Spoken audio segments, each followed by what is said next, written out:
Hi, this is Paul Barrowman with Bowerman 939 of the Brigham Tea Company, and I'm out here at one of the traps that snares for the quail that I showed you how to make. What I had done is I put some bird seed around.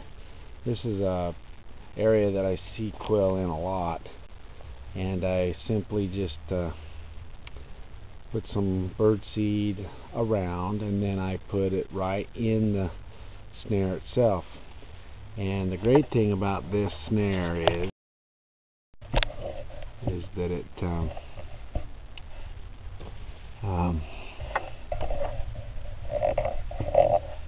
will,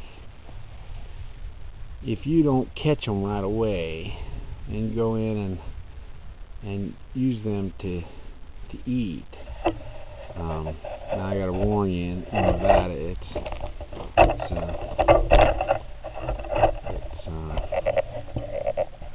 not legal to do this unless you're in a survival situation. And I'm going to release these birds, but I can just show you, it goes to show you how efficient this little snare is. Now in an hour or so, they get pretty wise. They're a pretty smart bird, and they will figure out how they got in there, and they will get out. So you don't have to worry about them suffering in any way if you missed the trap or you didn't check it on time. I've seen them get out, probably in about an hour. They'll figure out there's a hole on the end here, and they'll keep messing around until they figure out how to get out, and then they will jump up on the edge of the hole and fly off. And if you don't check your snares often, and that's always the case when you're trapping, is that they'll get loose.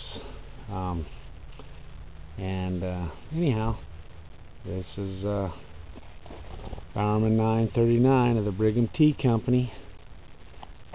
Thanks for watching. I'm gonna just show you up close.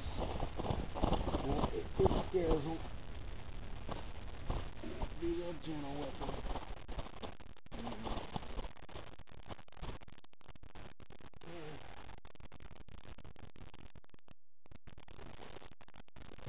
Thanks for watching.